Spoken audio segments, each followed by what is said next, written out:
Hello and welcome to the Planet Playground podcast with me, Sports Travel Tom. This is the podcast that explores our planet through sport and adventure, helping you get to the very best sports events and experience unforgettable adventures because our planet is our playground. On the pod, I'm speaking to those who have travelled the world competing in, watching and experiencing the very best sports events and adventures this world has to offer. On the episode today, I'm joined by the host of one of the UK's most popular football podcasts, the Football Ramble, and he's my friend as well. Marcus Speller, welcome. Thanks very much. That was a lovely intro, by the way. Thank you. Branding-wise and for me personally. Top marks, 10 out of 10 for all that. Well, I was nervous there because as a novice podcaster, speaking to someone who's been doing it for the best part of 2 decades, I have a feeling you're watching over me. I'm glad you liked it. Our friendship would not suffer had you given me a poor intro, by the way. But yeah, I've been in the podcast game since 2007. Shortly after we finished uni, which of course we went to together. Indeed we did, yes, blimey, all those years ago. But I'm looking forward to this. I love sport, I love travel. So here we are. Well, you're the perfect guest, aren't you? Because Planet Playground, the podcast, is all about experiencing our world through its best sports, travel, events, adventures. You have been on many. We'll discuss your journey across South America very soon. We'll discuss all of the football experiences you have had over the years and much more to come. So I'm looking forward to it. Let's just start with, by the way, because the Football Ramble, of course, hugely popular podcast, just finished another very successful tour across the UK. How did it all go? Was it fun? It was great. We had a lovely old time. We played the London Palladium last year, and off the back of that, we thought to ourselves, let's get back on the road. And we went up to Manchester, Newcastle, Glasgow, Birmingham, and then finished again in London. So lovely times. Always good to meet the listeners and get out there. It's always lovely to see. I know this sounds a bit silly, but it's being a father of two, I don't get out that much.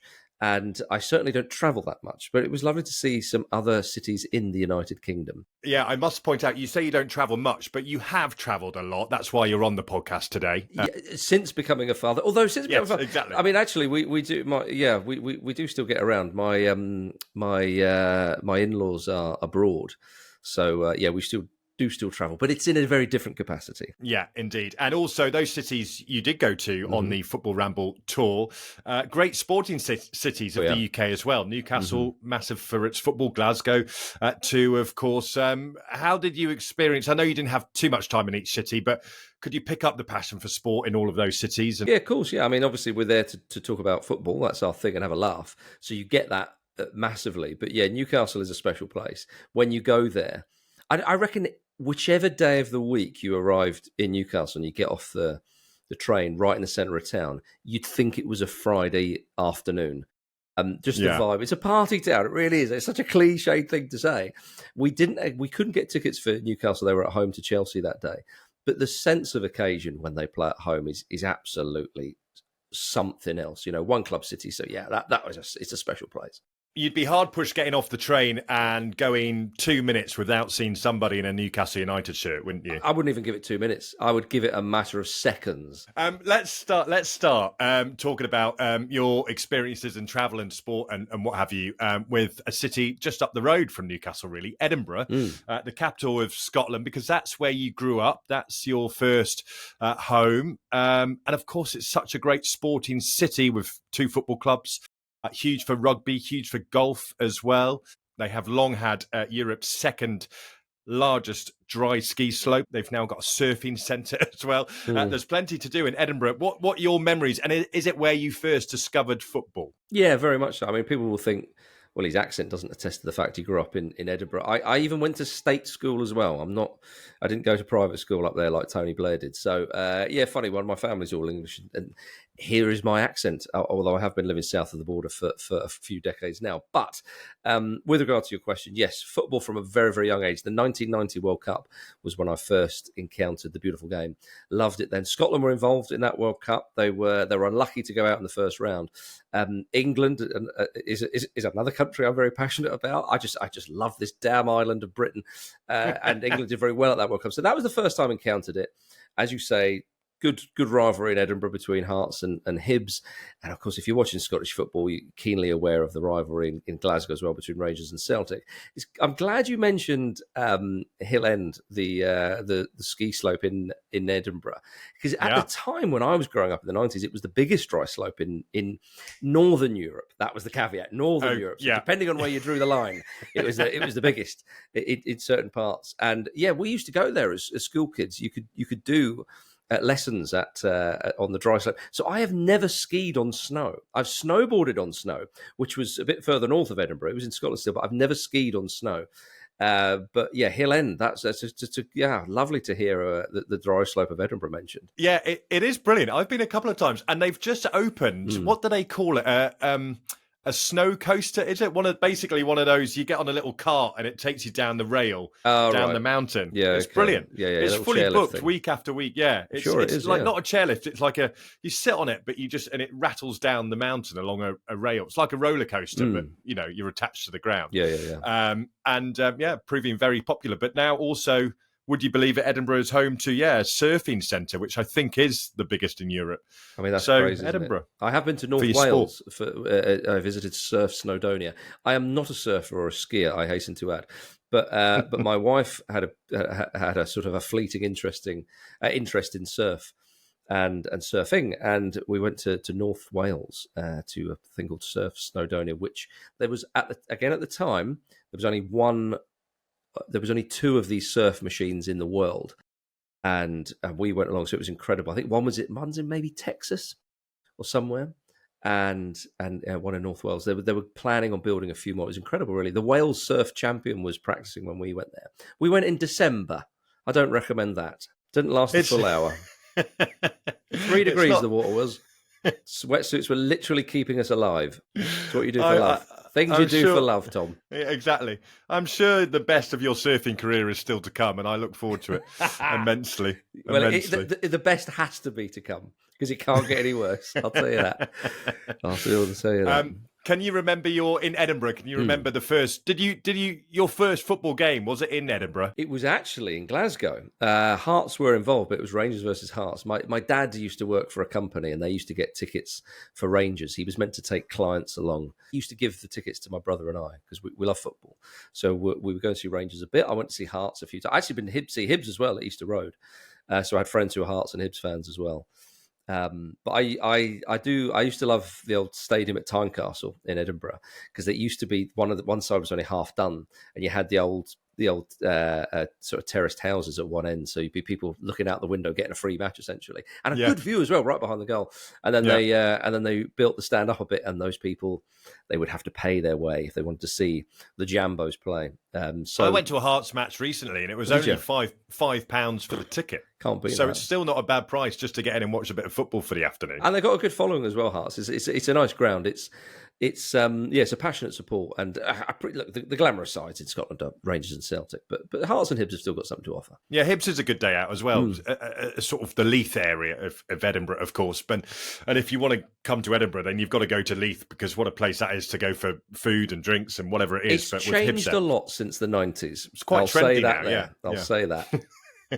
It was the setting for train spotting. That sort of tells you all you need to know. And to demonstrate how it's changed, my fiance and I went there for a Michelin-starred lunch last week, because we had a free voucher. So, blimey, oh, Edinburgh, a great sporting city, and that's where your love of football started. Ibrox, by the way. So your first ever match was at Ibrox to watch. Yes, it would have been. Yeah, strange to think, but yes, huge stadium, Ibrox. Yeah, immensely disliked for many football fans in Scotland, and for many reasons, but a very famous venue and a very loud venue when it gets going. Yeah, so it was, start off there. It wasn't a bad place to start. Absolutely. And how many huge atmospheres have you had ever since then? Working in sports broadcasting, of course, as I say, hosting the Football Ramble for almost 2 decades now. And of course, working for other outlets as well throughout your career, Marcus. What are some of the highlights of what you have experienced? Let's start within the UK because of your love for Britain. But I know you're a keen fan of going to Wembley and watching England, aren't you? Wembley as an experience is something else. Yeah, it can be. I mean, I know a lot of people can be a bit down on the national team sometimes when it comes to qualifiers and friendlies. I've always quite liked it. I appreciate that some people have to travel far, but yeah, I love going to watch England in any kind of capacity. And yeah, there's something about Wembley's still the home of football, isn't it? For crying out loud.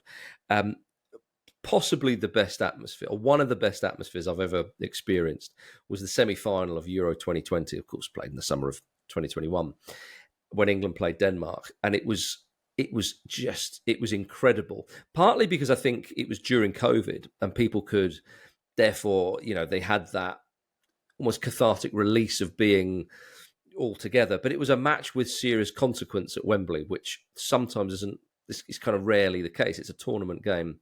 Unfortunately, it would all go to pot the next game in the final, but just to single out one occasion. I think it's good to see England at Wembley. It's a nicer atmosphere when it is a qualifier or a friendly for families. I would say that you can do that. I hope long gone are the days where you get your unsavoury characters there. I think that's far less nowadays. But yeah, no, I do like a trip to Wembley. England at Wembley, but of course you've seen England around the world as well. How many major tournaments have you been to?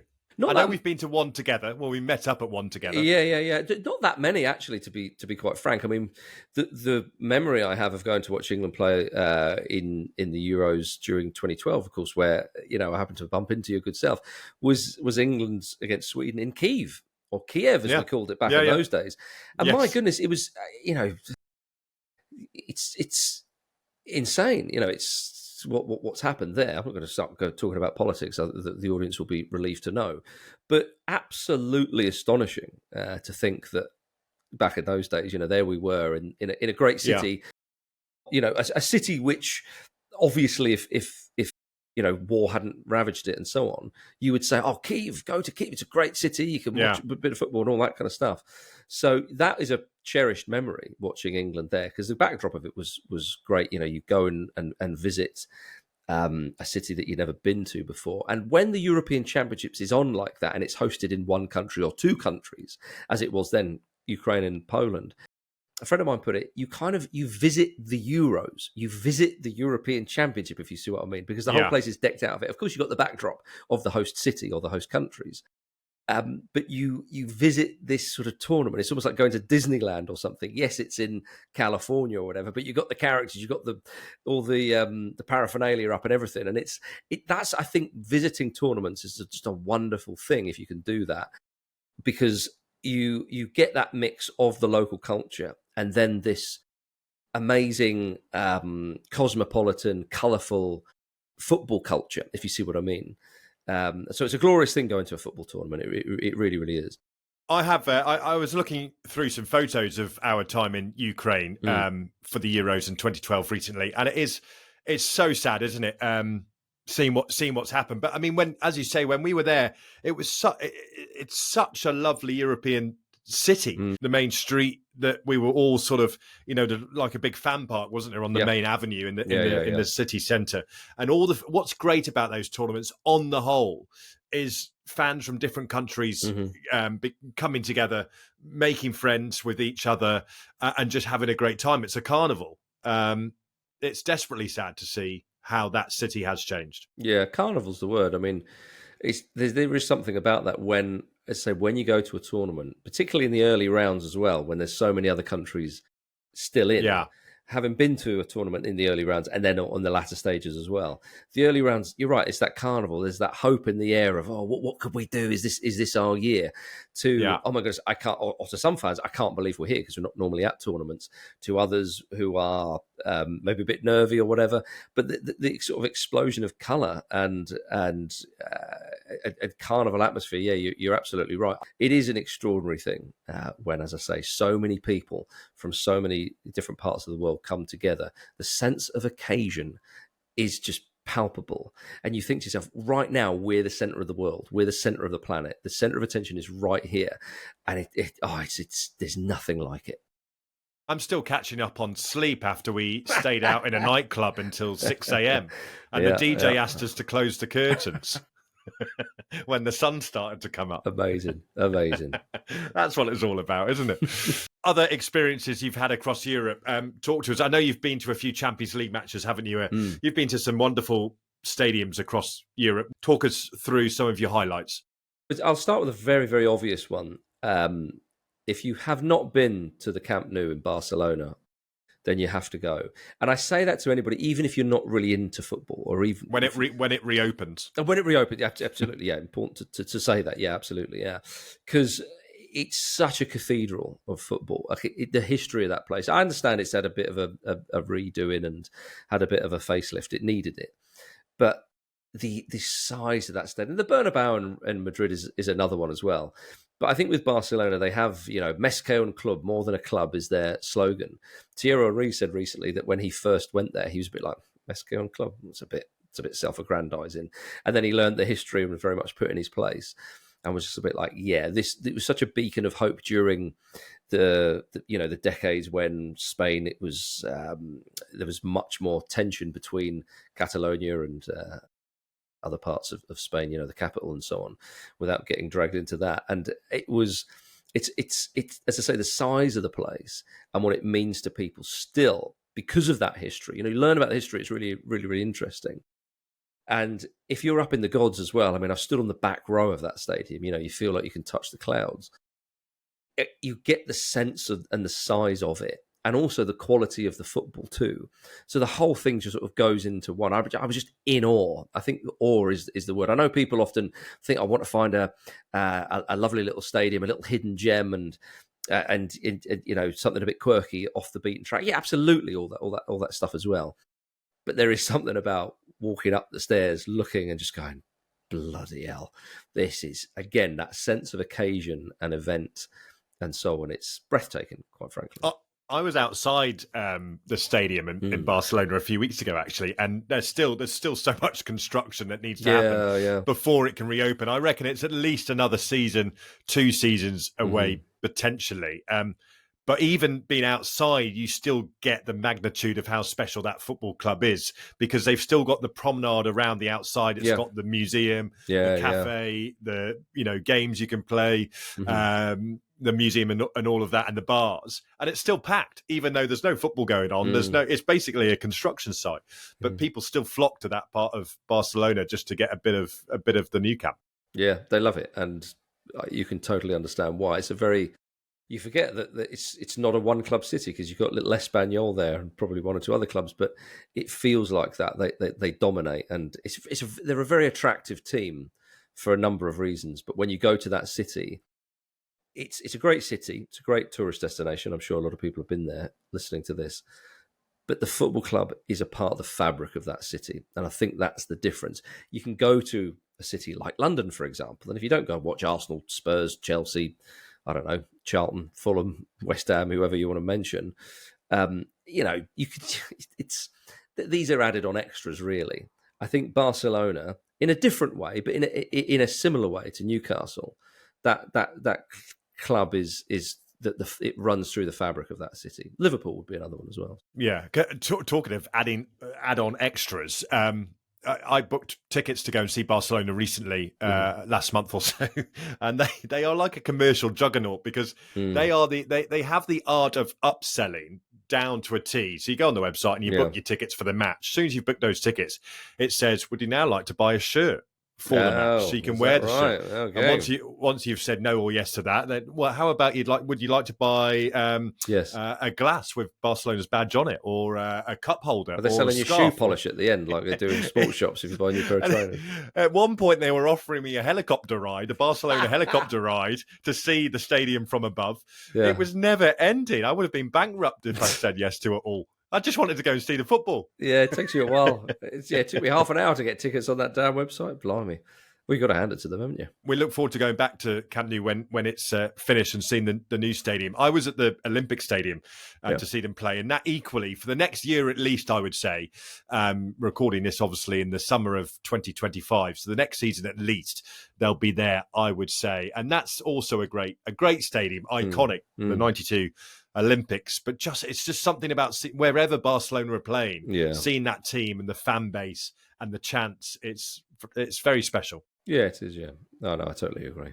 Staying in Europe, I mean, you've been. Is it Turin you went to not that long ago for a Champions League night? It was the Turin derby, actually. Juventus Was it versus really? Torino. Yeah, that was a good one. The one in Italy, though, that is, well, it's not off the beaten track nowadays, but it's one that's quite the experience, is Napoli in Naples. Naples is a very, very distinct or unique city, I suppose you might say, in Italy.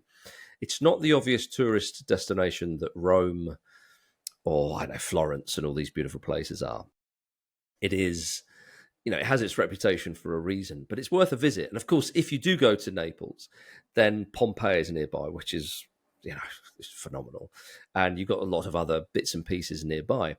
But the city itself, I mean, would it be the sort of opera house there? I think it's one of the oldest continually used opera houses in Europe. So there's real rich history in Naples, but it is a bit rough around the edges. But if you go to the stadium, you'll get a sense of that as well. And now the stadium is enormous. There's a running track around the pitch, which has been there for a long time. So you're a little bit further away from the action, but that doesn't sour the atmosphere at all. And they're very, very passionate there. And of course, they just won the league in Italy. They just won Serie A, and the scenes of celebration there. I mean, it looked like. It almost looked like the end of the world, with all the fireworks going off. It was just crazy. It was incredible, and I've witnessed in Naples when Napoli won a game. They didn't win the league that year. They finished second. They were very, very close, but they scored 2 late goals. And my goodness, there was old Italian men who were sat around me just hugging me. I didn't know them. They didn't know me, but my goodness, we embraced and came together in this explosion of joy when Napoli scored. So they take the football there very, very seriously. You'll see Maradona memorabilia wherever you go, obviously iconic in that city as well. So there's almost a sort of a great sort of, I don't know, what would you call it? The sort of, you've got the marvelous and the mythology of Maradona rolled into one in that city. If you see what I mean by that, there's an aura. There's an aura. There's a slight mystique about Naples as well, as there are in some very. I mean, Italy's such an old place, isn't it? Some of those cities are ancient. So if you want something a little bit rough around the edges, a little bit different, and then Naples is definitely one to go and see Napoli play. In terms of the atmosphere inside the stadium, is one of those.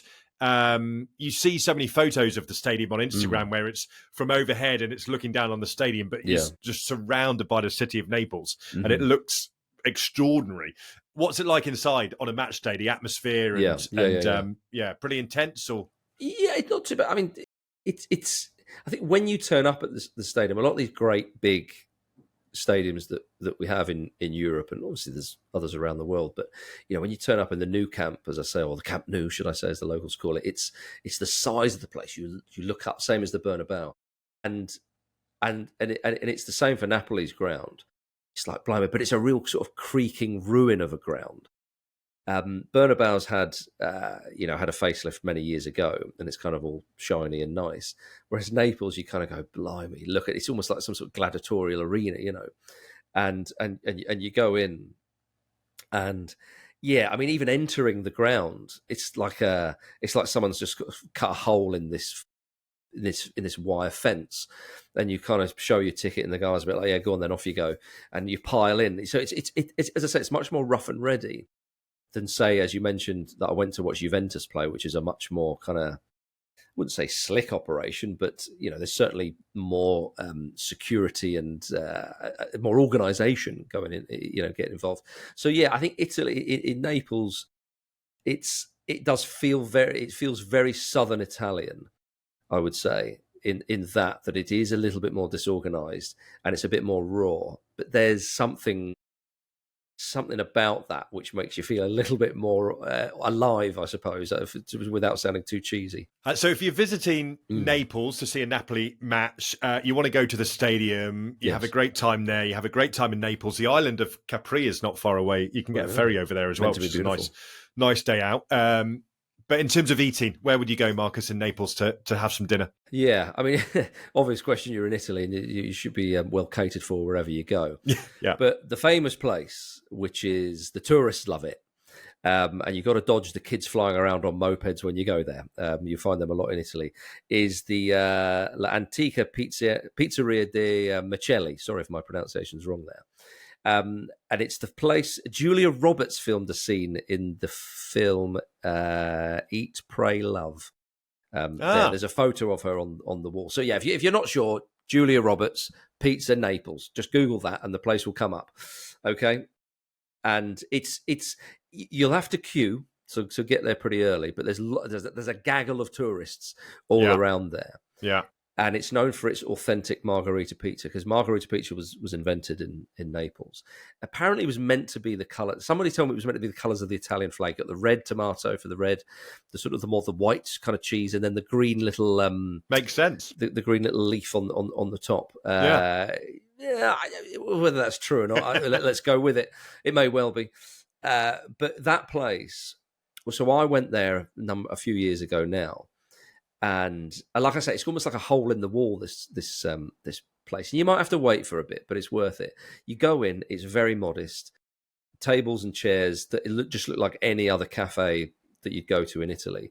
But the pizza there, and I really wanted to dislike it. I thought to myself, I'm not having this. I've been waiting for ages.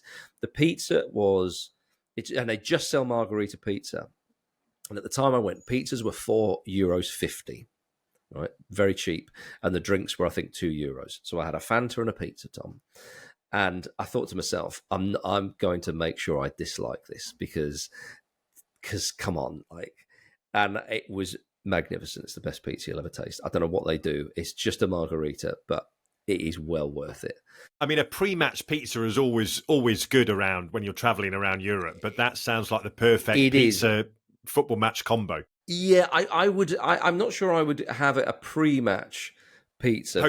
Post-match probably, just because of the queuing. The football starts at a certain time, even in Naples. But yeah. So I would get involved in those two things if you go to Naples. Can you remember what the journey to the stadium's like? Can you walk it from the city centre, or is it? We happened to walk back. Often the way. Yes, and it was. I would look into that if you're going back from the stadium. Walking back you can do, but it'll take you a while. So I think there was a problem with the buses or something when we were there. One for the list though: Naples for the football, pizza, sunshine, and Pompeii. Yeah, what a great weekend! And that pizza restaurant, Julia Roberts may well have been there, but so is Marcus Speller from the Football Ramble. So, indeed. Two reasons to pop into that place. There isn't a photo of me on the wall. Going to ask. Back into London, where of course you live, Marcus. You are a massive fan of going to see Fulham play, which is just down the road. Yeah. They are your team. Talk to us about going to your hometown club then, in terms of, where you live. Fulham is your hometown club, isn't it? Just over the road. Fulham's a lovely little football ground to go to, isn't it? I would recommend anyone goes to a Fulham day out, especially now when they've redone the Riverside stand. Mm-hmm. You can't get many better locations for a football ground. No, it is right on the river, and the stand itself, the tickets are quite pricey, but you can walk along there at any time of the day, and it's beautiful. Fulham is a nice. It's just very nice. It's very, very nice. Very different to Napoli. Very different to Napoli. If Napoli sounds a bit sketchy or whatever, then come to Fulham. Fulham Football Club. You will not find any sketchiness, maybe in the away end, but it's a delight. You could take the family there. You could, if you're a tourist and you just want to see a Premier League match, but you don't want any bother or anything like that. Not that you do really these days, but Fulham is very, very nice. If you are into really passionate support and banging drums and all the rest of it, then maybe Crystal Palace is more for you. Fulham is not particularly raucous. It's seen as the family club, really. Yeah. And yeah, but it's one of the very few stadiums in the country where it is in quite a nice place, and the walk up to it is lovely, right down by the river. You go down by the river, very close to where Oxford and Cambridge boat race begins. I mean, that's what you're dealing with, right? So Fulham's the other side of the river to that. So yeah, beautiful. Yeah, I love it. It's a sporting mecca, really, isn't it? Oxford and Cambridge boat race, Fulham Football Club. Struggling to think of a third. Yeah, got carried away. Yeah. Plenty of sport there, football and boating.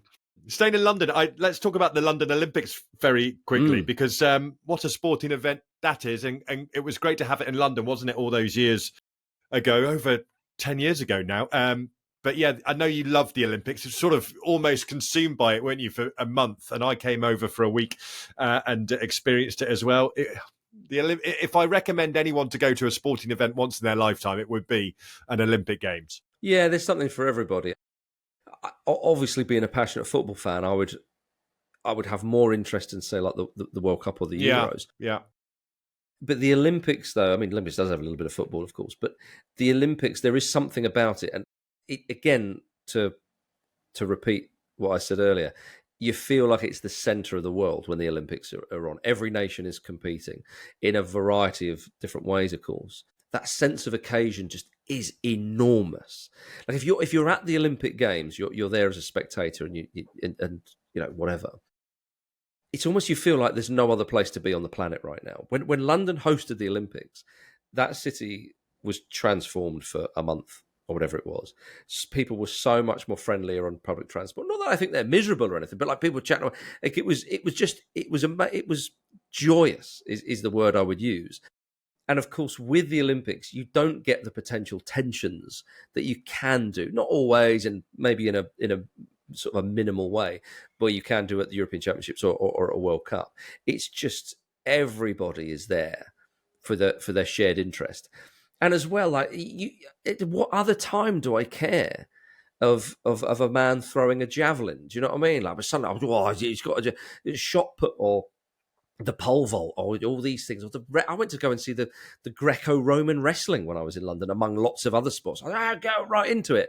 It does that to you, I think, sporting events. It totally takes you over. And I think with the Olympics, it's brilliant. And so many wonderful individual stories with the athletes as well from all around the world. So again, you have all that melting pot, that cosmopolitan sort of vibe. And wherever I think what you mentioned about it bringing out the best in the city. London was so good that few weeks, wasn't it? Yeah. It's a great time to visit a destination when the Olympics are on, because you know you're going to get that destination at its absolute best. Totally, yeah. You get, as I say, the local culture to the backdrop of the whole world turning up and running around a track and shooting things and jumping in swimming pools. You know, I can't recommend it enough.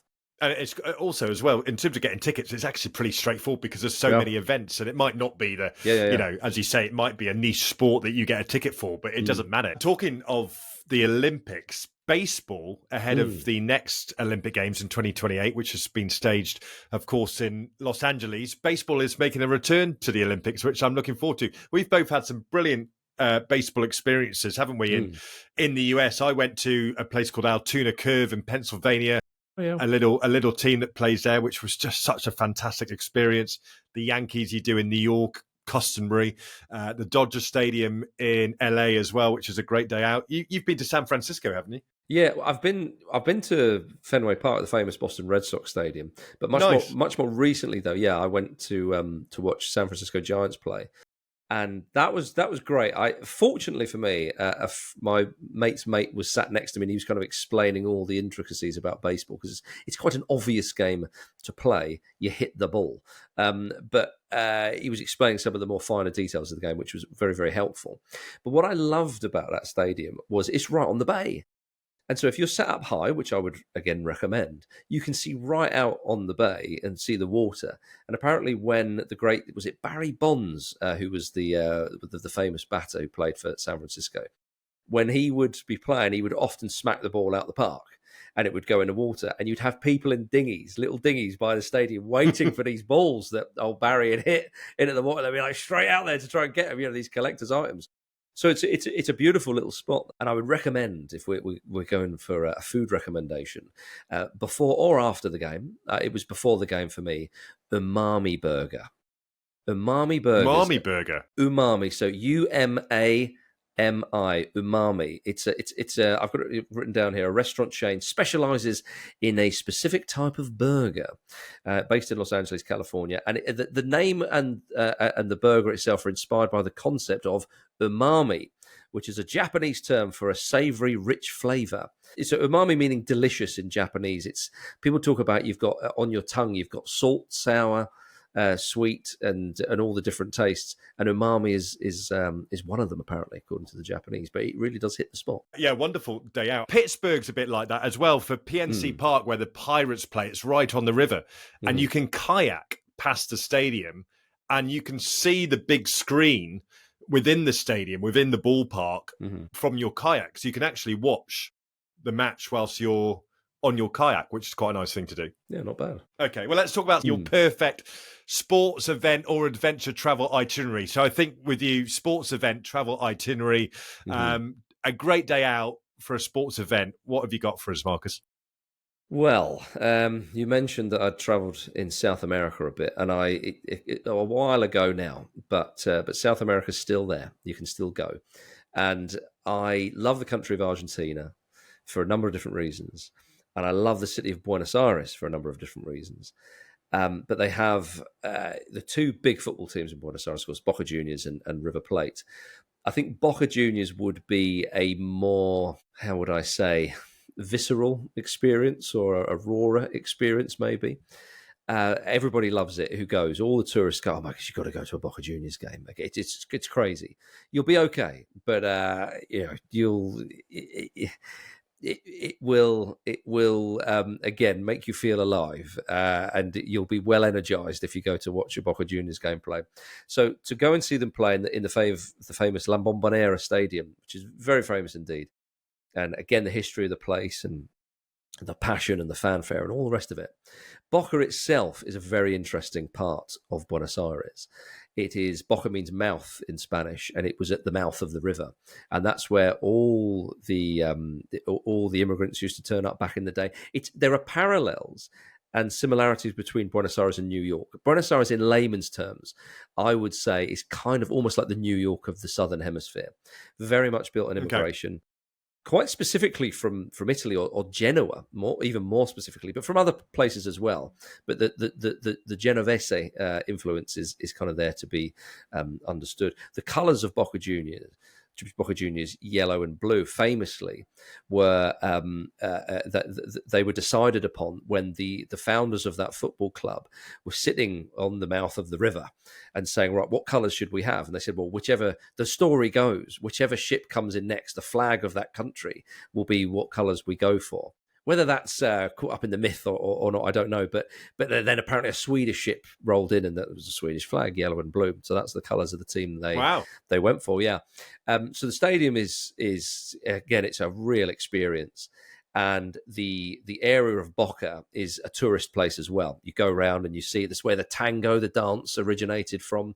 Basically, two men fighting was how that dance started. If you've ever seen that dance in full flow, you can go, oh, okay. I mean, obviously it's a little bit different now, but you can see where maybe the origins were.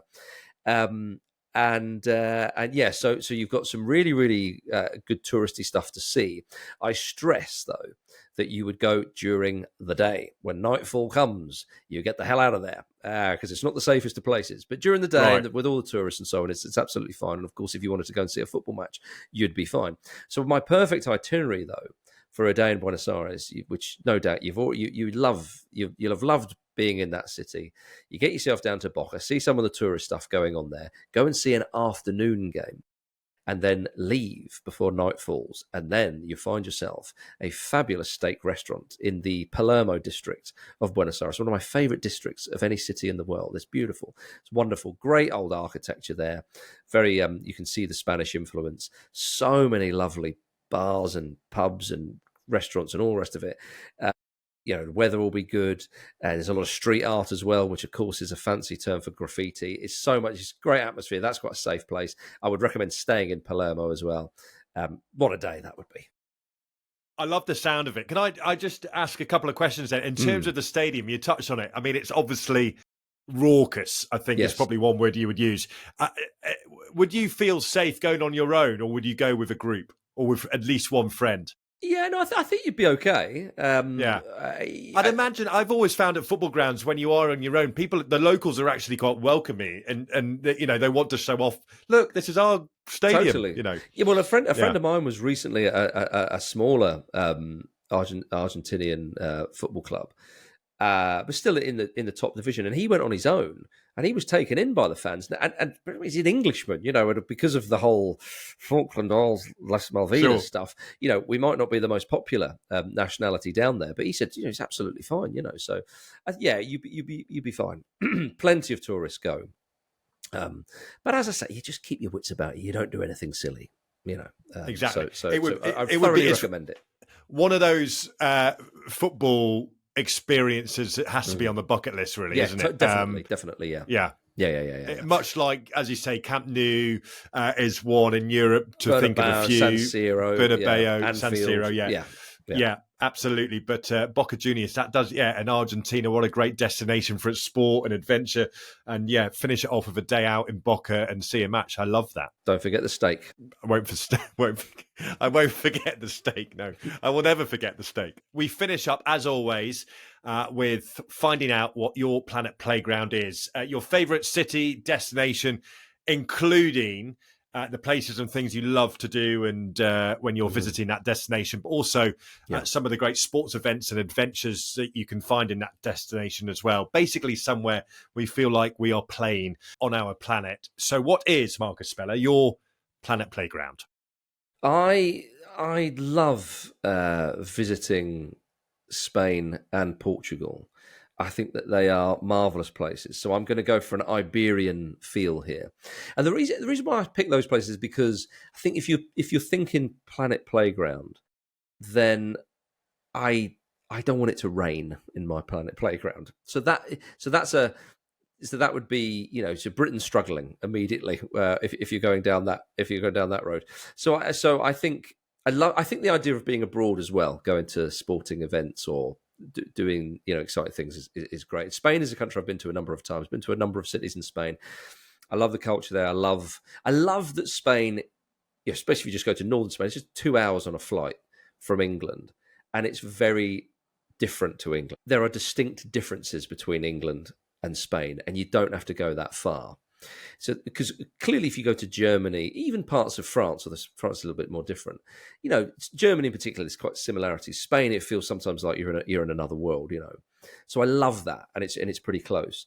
Portugal, the same as well. I think that again, to sort of band it all up in Iberia, you go there. It's the weather, it's the colours, it's just, dare I say, exotic. I don't. Sometimes when we think of exotic, we don't really think of maybe other European countries.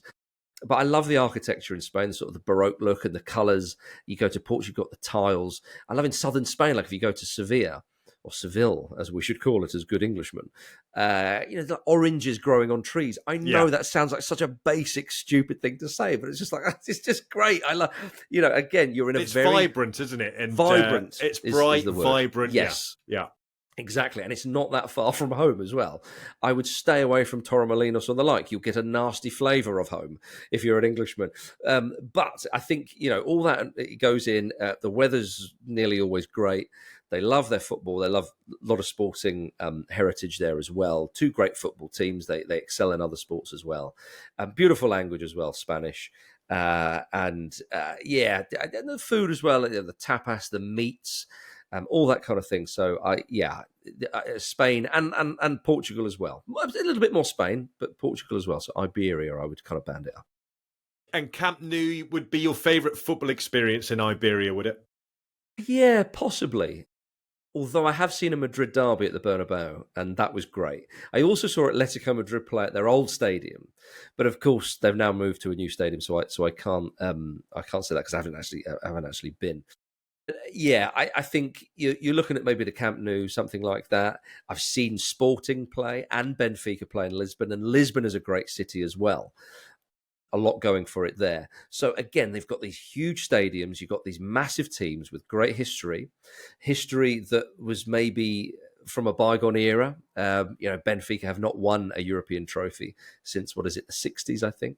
But an enormous football club with great tradition as well. So you've got all these, again, you've got the history, the tradition, but also with regard to Spain, in particular Madrid and Barcelona, the here and now.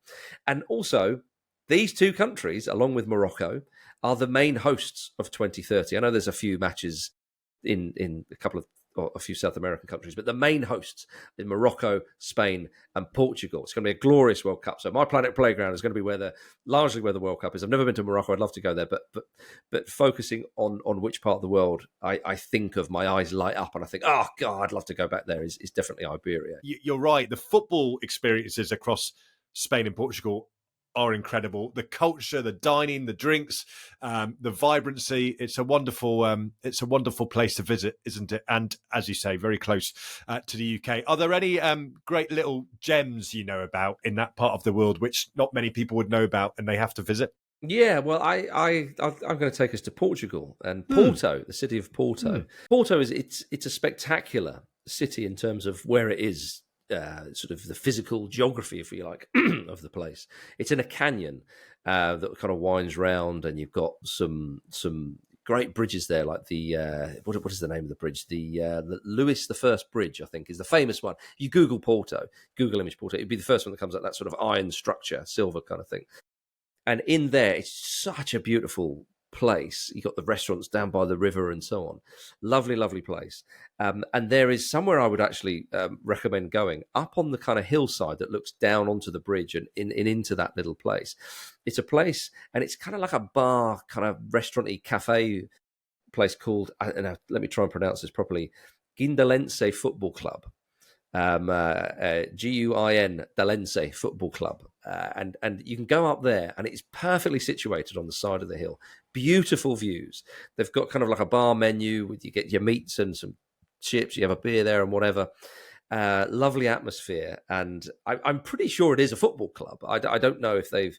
I don't think it's not a professional side or anything. So it's like, would it be like almost like the clubhouse to that amateur football club? Well, I'm not.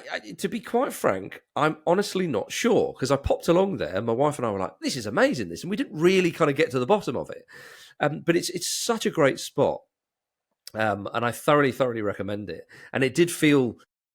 It's kind of, in one sense, it's on the beaten track because you're right in the main bit of Porto where a lot of tourists are, but it's just ever so slightly removed that you can sit, as I say, from that. It's a good vantage position where you can kind of look down and see everything. And yes, it is obviously a part of this football club. So you can watch a bit of football there. There's plenty of footballing memorabilia on the walls and so on. And so when the World Cup comes along, if you find yourself in Porto, get yourself up there. Absolutely. That is a perfect Planet Playground and the perfect place to say thank you, Marcus Speller. We've travelled, well, we've had great pizza in Naples. We've been to a frantic football match in Argentina. We've gone to a Brazilian restaurant in Putney. Love it. in London. We've had a swim at half-time during a Fulham match at Craven Cottage. And the capital of Scotland as well, Edinburgh. That's right. We did go to Scotland. There isn't a stone unturned on your journey around the world, mainly with football, but also baseball and the Olympics as well. Marcus, it's been a pleasure having you on the Planet Playground podcast. Thank you, sir. Pleasure's all mine. Thanks for watching this Planet Playground podcast as we discover our world through its best sports events and adventures. You can watch much more right here.